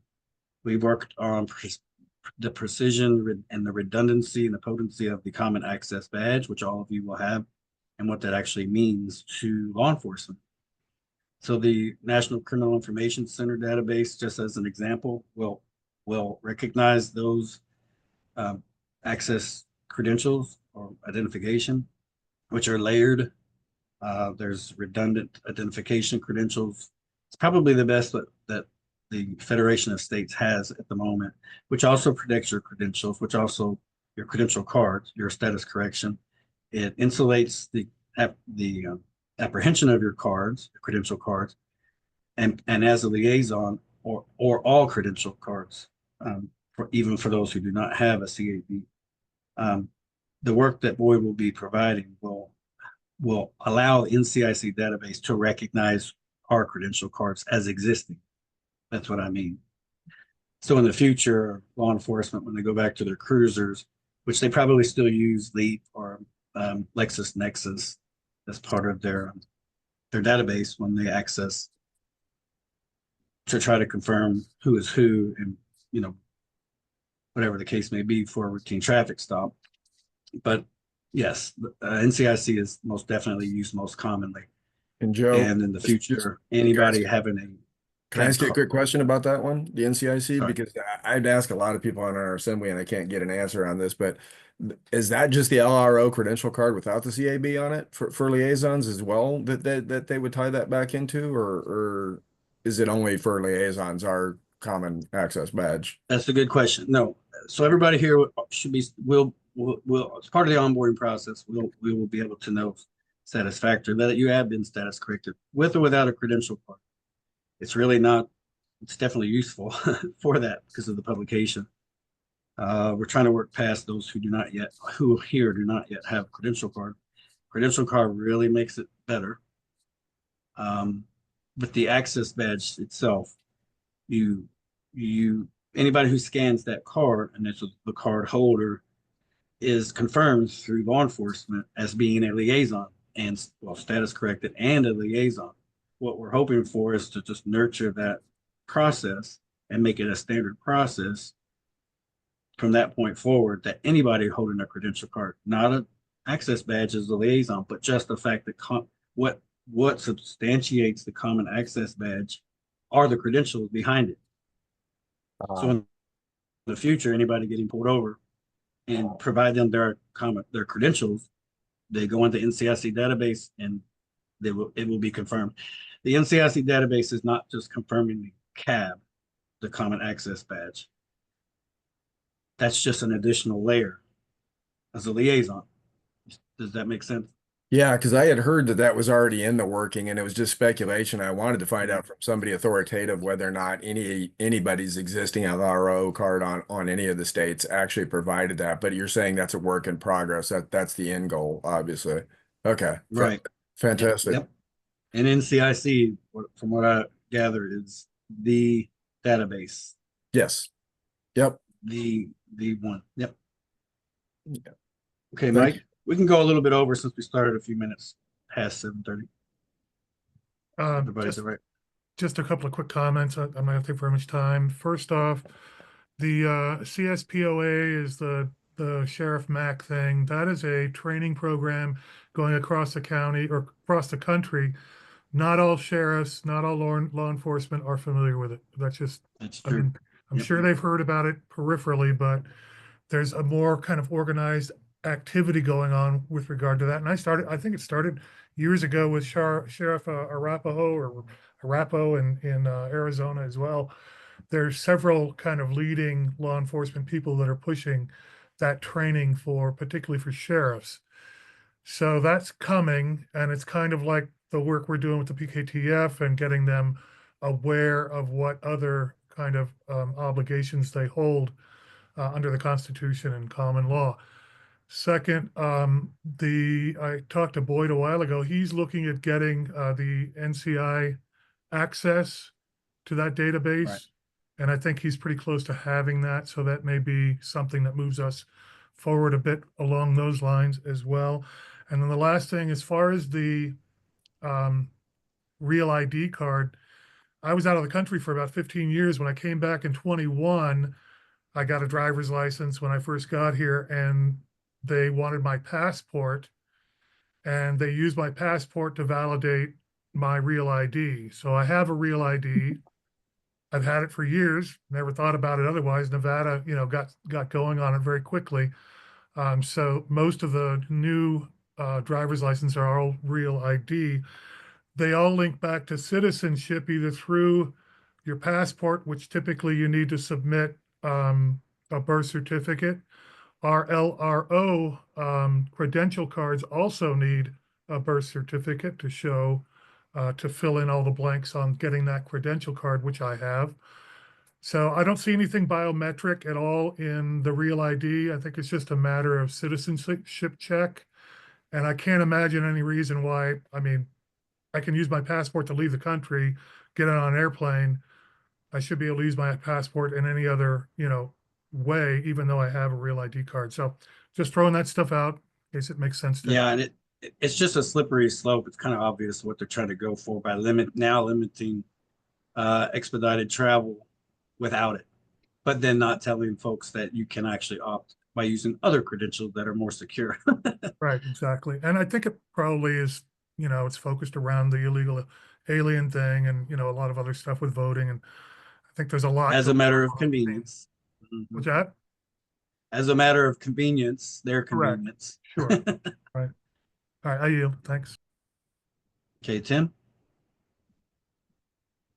Yeah, I've got a question on the FBI and their notice out there that talks about kind of linking sovereign citizen to terrorists and then linking state nationals to sovereign citizens. Do we have any kind of a response or a notice that we should be putting out that, it's basically like they're making a claim that's unfounded on everyone that's associated with our organization? Do we have some sort of a publication out that, opposes this kind of handling of us? Well, so yeah, Tim, we know the straw man as a concept. This is actually more of a straw man argument, and the two are not the same. They are similar, but this is more of they've created a straw man and then are building an argument around it because they've created it. That's their straw man. And then they claim disparaging remarks against it. So what it is there's nothing to indicate that the American state citizen, those who have obligated themselves voluntarily and were not persuaded or seduced into serving, that is their counterpart. The American state citizen and the U.S. citizen, the sovereign citizen or the American state national, even they've gone so brazen as to create remarks against the American state national concept because they have a national, a U.S. national that they're probably using. I don't want to speculate too much. This is where the liaisons have the opportunity to just inquire, continue to inquire. That's inquiring minds want to know. And liaisons, that's what they expect from networking with law enforcement to try to get to the bottom with questions just like yours. I mean, just what are they getting at? The assemblies have issues when they themselves are in controversy. And then they try to defend their stance when they're in the midst of controversy or trespass. That is not an easy sell because now we're faced with law enforcement and their courts when now it's an issue that benefits them is on the docket. Liaisons, it's just the opportunity to interact and inquire and to get to know one another. And share the opportunity of what needs to be known, and to quash these paper tiger and these strawman arguments that they put forward like this, and then leave no venue open to discuss. So that's where the creation of the liaison and the opportunity to network and get these answers, the answers to the questions like yours answered. There's no one better than a liaison. So, Okay. And then another question is on our credential card. I tried to use that for banking, and it seems like the bank will accept it, but they're looking for a credential card number to put into their computer. Is that something that we could get a number added to our credential card that's like the same length as a driver's license number? Because I couldn't open an account using that. They could enter everything off of that card except they're missing a number, like an ID number, basically. well, if there's anything that stands in your way of those building out and building out the infrastructure for identifying yourself, especially for business, that's something that your General Assembly can do. Whatever stands in your way, bring that evidence that's repugnant to you and your freedom, and bring it to your grand jury to investigate. Again, whatever hurdles that's in your way, let the grand jury investigate, find whatever's repugnant, and nullify those concerns or bureaucracies, whatever's standing in the way, whatever red tape doesn't need to be there. Okay. That's typically Joe, can I just say something on that? Mhm. If you don't mind. If you have a newer credential card, if you look on the back, your LOR number is on the back with your state. Yeah, Like it's It is. identified uniquely. Okay. that's right. I'll try that. Yeah, I was assuming you had already tried that, but it didn't work. So, good. All right, Andrew, you have the last. All right, yeah, Question. I just wanted to comment to Tim that, Louise has that in her packet, that sovereign citizen FBI, the warning, I've taken that out to my commercial sheriff and all the police chiefs in my county and sat down and, discussed it with them. And they were really happy because, it affects them just as much as it affects us, That's right. because all their worries and concerns, when they come up on pulling people over, they don't know who they are and this and that. And yeah, we're trying to get them to the point where you're going to be recognizing us by our placards, number one, But yeah, so I've done that and it's worked out pretty good. Been peaceful. Right. And I concur. More conversations I've had with people those they have had questions, and I've relied and trust their recollection of meetings. A lot of law enforcement that are good-hearted out there, they're either outnumbered or they perceive themselves as outnumbered because of the potential fallout that they've experienced, the bad actors that's in their departments and in their offices. Reprisal is especially on the level of the fraternal brotherhood police, it can be rough.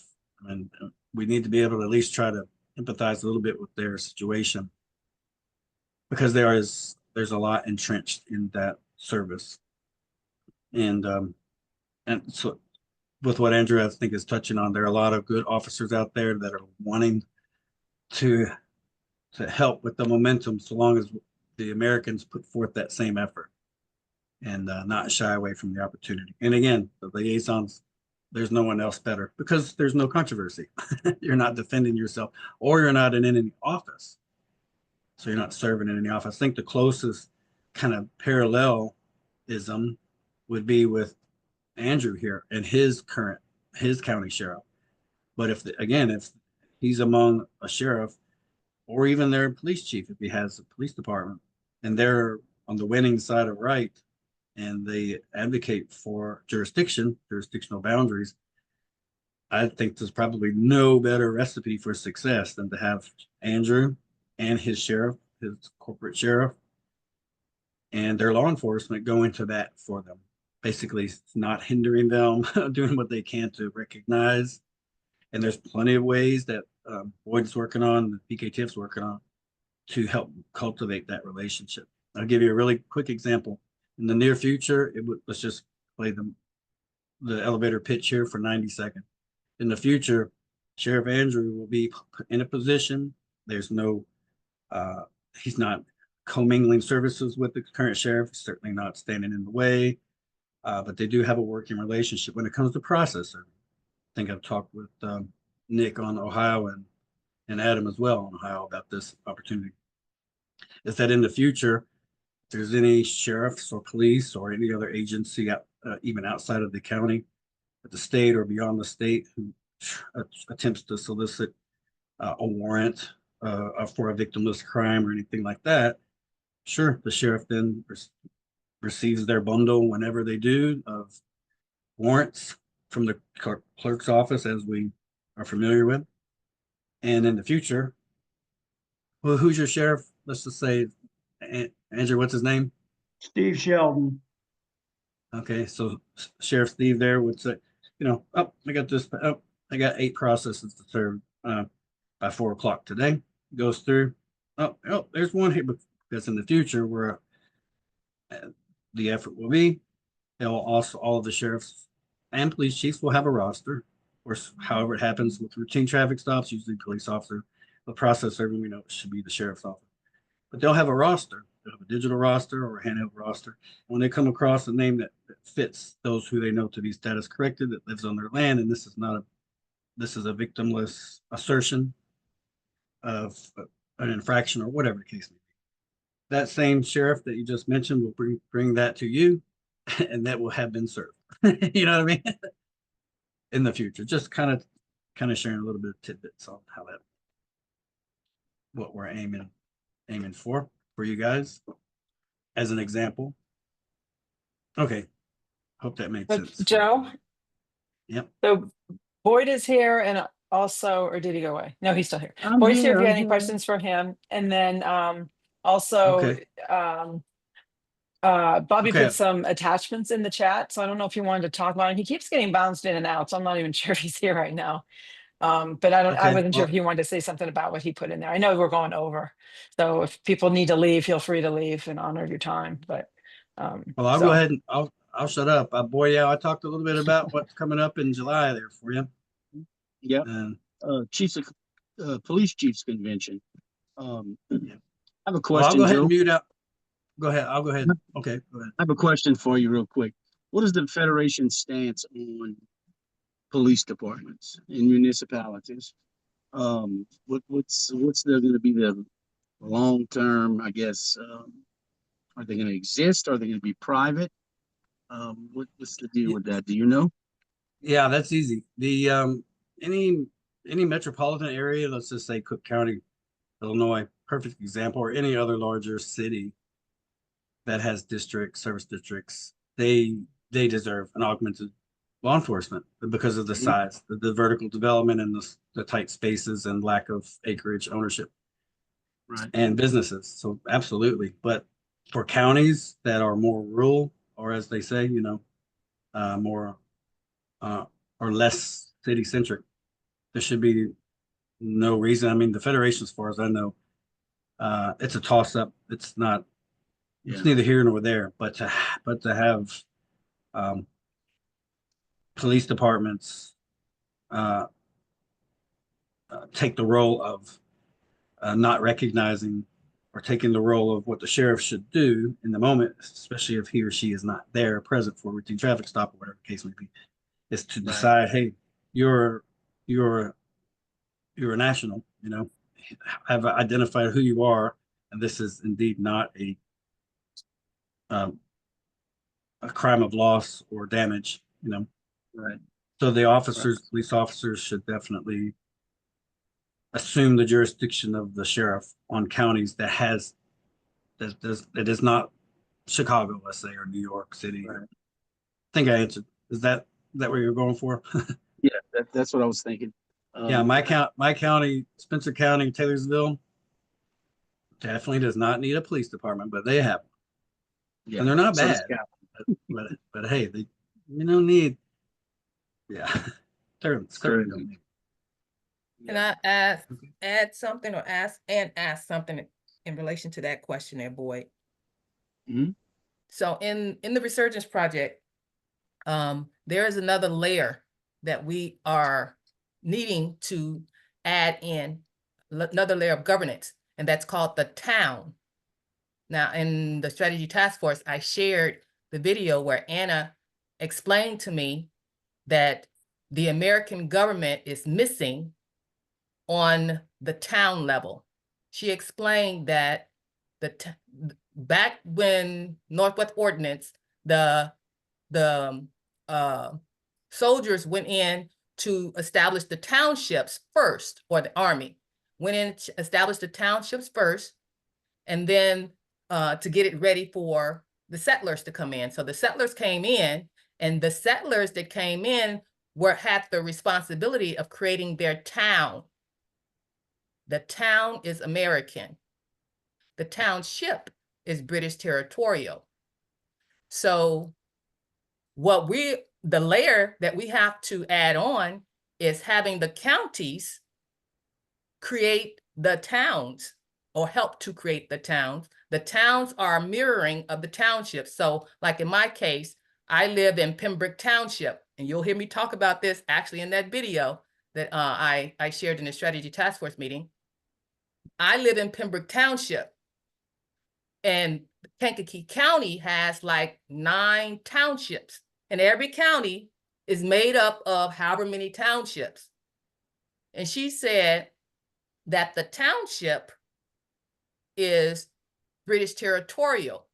What you need is a town. So she said you need a town of Pembroke, then it's Kankakee County, and that's how it should be set up for the American.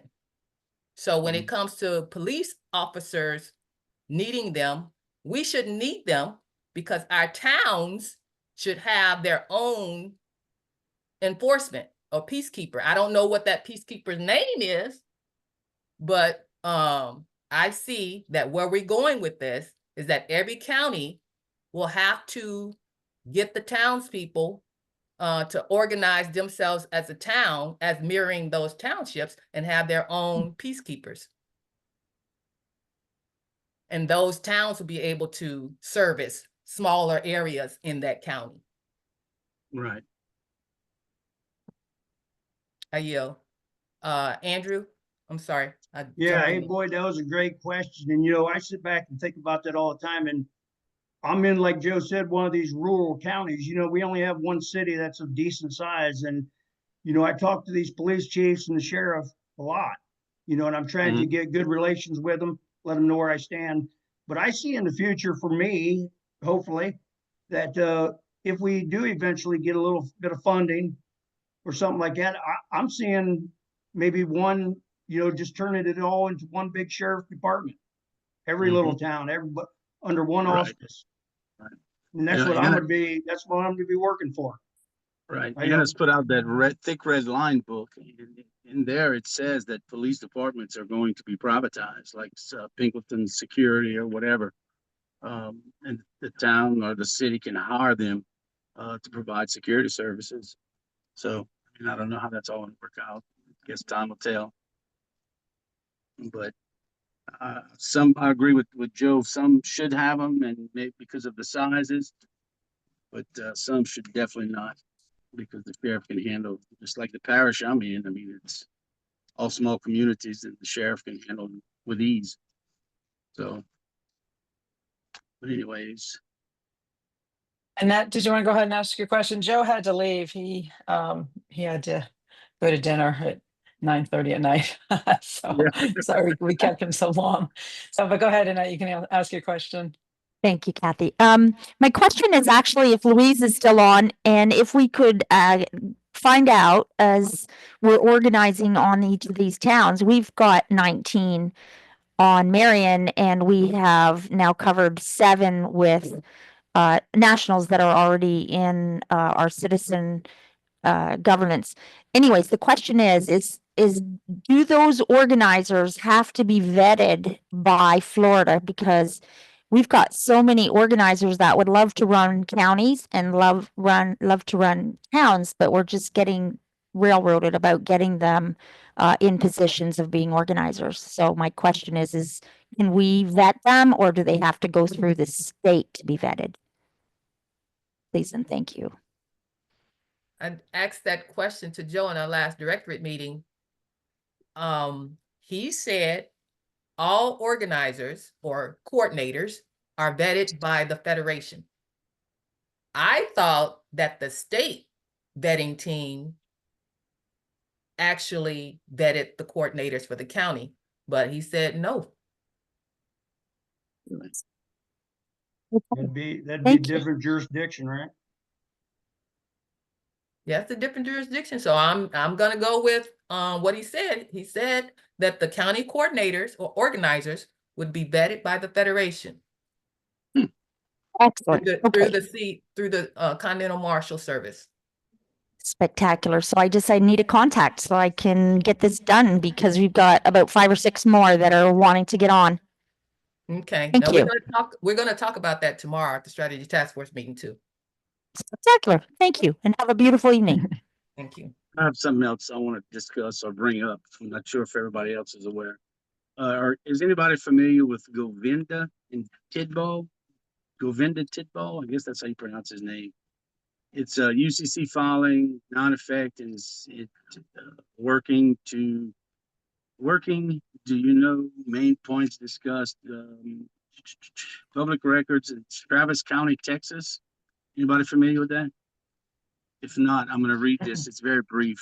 Our redemption is on these 2 pieces of paper, and it's awesome. So the birth certificates have been voided as fraudulent, the whole 9 yards. So anyways, notice to financial and government institutions. All institutions holding, trading, or benefiting from fraudulent birth certificate securities are now subject to liens, enforcement, and lawful asset seizure. The lawful claim is now globally enforceable. The 30-day rebuttal period applies, after which full enforcement begins under commercial and lawful jurisdiction. Enforceable immediately. This filing is binding and in effect as of March 10th, 2025. Any attempt to obstruct, delay, or deny its validity constitutes commercial dishonor and immediate liability. Relevant authorities and impacted institutions. All subordinate entities and parties engaged in fraudulent birth certificate-based transactions are subject to enforcement, including United States Treasury, Internal Revenue Service, Federal Reserve, and member banks, Bank of International Settlements, and all central banks, IMF, World Bank Group, Vatican Bank, Global Holdings, European Central Bank, and securities regulators, commercial and investment banks, depository trust and clearing corporations, and just list all banks, all financial subsidies, World Economic Forum, and financial partners. This is not an exhaustive list. Any institution or entity engaged in transactions derived from fraudulent birth certificate securities is subject to liens, enforcement, and seizure under misprision of fraud and misprision of felony and misprision of a felony. Final notice and remedy process. All entities must disclose all financial instruments tied to fraudulent birth certificate transactions under a sworn affidavit under penalty of perjury. Failure to comply within 30 days results in full liability, enforcement, and seizure under international, commercial, and natural law. All rebuttals and responses failing to cure UCC1 filing number, and it gives the number, are subject to misprision of fraud, misprision of felony, and 3 times RICO charges for self-evident parties, as is any individual or entity hindering immediate and unconditional compliance. This notice is now in full force and effect. Immediate compliance is required. Public search and full filings detail available via Travis County Clerk's public records, signed and sealed, Govinda Tidball, sue juris, all rights reserved, so on and so forth. That's it. So that's a big deal right there for us. I mean, all court cases, you submit this public notice to them. They can't answer to it because they committing fraud. So they're going to send you away. So this is the ticket right here, I believe. You know, there's an Hey, hour Boyd, and a half. Yeah. do you have a soft copy of that, or can you put the names on that in the chat so we can look them up, like type them in, or do you have a soft copy you can send and I can send And that out? let's see. And who created the notice? It's from Travis County, Texas.gov. Travis County TX.gov. Clerk, county clerk. And can you put it in chat if available? I will. There's a video on Rumble. I'm gonna look for it right now and I'll post the link in the chat. It's about almost 2 hours and it's three guys talking, and one of them he is the secretary to health or something. He's something with the health department. He runs the health department, and he's the one that did this filing, the UCC. Oh. So it's a big deal, real big deal. Hold on 1 second, and I'm going to put it in the chat. Hey, Boyd, while you're doing that, Kimberly, do you want to share what you were just sharing with me? And then Tim will get to your question. Thank you, Tim. I'm so sorry to jump in front there. I actually have information on the topic. I had found some of this morning and actually sent it up to Anna and was asking her opinion on it. And I'm just going to go ahead and read the text that she had sent back here. Basically, I had sent her similarly to what Boyd had read there. I had sent her the Rumble video and the a public notice. And so she had written back to me. She said, we already did this a long time ago. And though they protested, they could not overturn my action. So good thought on part of Cal and Govinda, but we are about 10 years earlier. So Anna has done something on this far earlier, but this I think is also something like Boyd has suggested is going to be very helpful for us to present more currently. So I just wanted to go ahead and bring that forward, that Anna was clearly on all this stuff way longer ago than Right. we were. But that's what she had said to this information. So she supports it, it sounds like, but she's also been moving on that. So if you have problems getting that into the chat, Boyd, let me know. I've got both of those things that I can help provide. Thank you so much. You probably can put them, because I'm looking for it and I'm not finding it, and I'm on my phone, so it's hard. Yes, no problem. It'll take me a moment, so I'll do this. So Tim, talk slow. Well, I had submitted it. I also submitted it to Anna too last night, and she said the same thing you just said. But my thing is, this is kind of put out by de facto, so it's their people saying this, so they're gonna believe it more, than it coming from us, which it should be the other way around. But that's just the way it is. So I think this is the ticket. I really do. Just showing this proof, it just killed it. It's gonna, anything it touches, they're gonna just run from it. So Yeah, I agree. all right, go ahead, Tim. All right, I had just gone through that county coordinator vetting process, and this was like in December, and we had the same question on, do we get vetted through the state or through state vetting or through the marshal's service? And we ended up going through the state vetting, and that was after we asked the question to Anna. So I'm not sure which way that should go. It makes more sense on the jurisdiction, that I work for the Federation, but yet the state vetting committee is the one that I was vetted through. So just to throw that in there as a process that we went through on Colorado recently. I yield. Okay, we're thanks for doing that in sharing, Tim. Louisiana also. Louisiana's doing the same thing. So I don't know. Well, we'll get it straightened out. We'll have to go back and ask the question again and get clear. Yep. Darren, you want to go ahead and ask your question, then we'll probably wrap it up. And thanks for everybody who hung out so long with us. Appreciate it. Hey, No Darren. worries. Thank you, Kathy.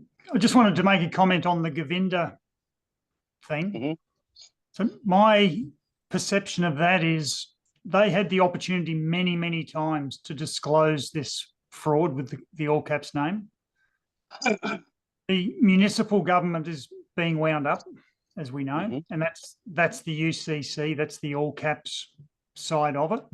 We're seeing on Terra Australis, there's been a shift in, bills and letters and things that come from the corporate government where they're dropping the all caps in most situations. So quite often it'll still show all caps for the township or the council region, whatever. But yeah, they're not using all caps names now in their letters and that sort of thing. So my take on it is that this is a part of the wind up that Trump's doing at the moment with the municipal government. I anticipate that what they'll do is they go, oh, we have to pay people because the fraud's been exposed. So here you go, here's a couple of $1 million, everybody. And that's sort of the beginning of the CBDC or universal basic income or whatever it is. They don't care that bread will go to $8,000 a loaf because they save themselves hundreds of trillions of dollars in what they actually owe the people. So I think it's a wonderful tool for us in terms of using it for disclosure and highlighting to people that we were correct. It's genuinely a fraud. But I think we need to be cautious that, lots of people are going to jump on the bandwagon and say, oh, yes, please, I'll take my couple of $1 million without realizing that it's locking them back into the British territorial government. So I just sort of throw that on the table because I think there's a trap at the end of that, and it could have been disclosed a long time ago, and they've chosen now to do it. Sort of my reading of it. So on that, I yield. Thanks, Darren. The only reason why I have my hand up is I wanted to see if Boyd if he had a chance to put that in chat yet. There's a Rumble video that Kimberly put in the chat, and it has the names and the information on that. Yep. So You can locate the document also that I just read from. It's on there, on that chat, on the video. Is the video okay? I just didn't know if you had a printed version of it that you could put in chat. So. The second is the second link should be the notice. So the first one was the video and the second should be the notice if everyone can see that. Okay. Yeah, I see Thank that you, now. William. Yeah, so the second one. Thank you, Kimberly. That's good. Absolutely. And is that what you read, you. Boyd? Is that what he read, this notice right here? Yep, I believe so. Okay, I'm looking excellent. for it. That's great. Yeah, and I'll put this in these two links when I send out my next correspondence to the my distribution list, just to make sure everybody has that, because there's some people that dropped off too. This is really interesting. Okay. Well, thank you for everybody staying around. It's been a long one, but it was really good information. Thank you for everybody that was sharing. And we will see you again in 2 weeks. Same Zoom. And I usually can remember to send a reminder out, but it's always kind of late. So anyway, 2 weeks, which is what day we got there? May, what did we say, May 10th? I don't know. Okay, May 10th. Okay. Oh, Bobby, did you want to say something about your attachments before we take off? Before I stop the recording? He put a couple things in. Does he drop off again? I think we should, Bobby, we should probably schedule that for the next session. Yeah, we can do that. I think he may have. And it's good, so we're gonna need to talk about it. It can't Yeah, just be a blurb. Yeah, I think he got knocked out again. So Ah. yeah, he must be having some connection issues. So okay, everybody, thank you so much, and we will see you in 2 weeks. All right. All right. Good night. Okay. Good night, Bye, everybody. everybody. Good night, everybody. Thank you. Good night. Thank you. Good night, everybody. Good night. Good night, everyone. Thank you so much.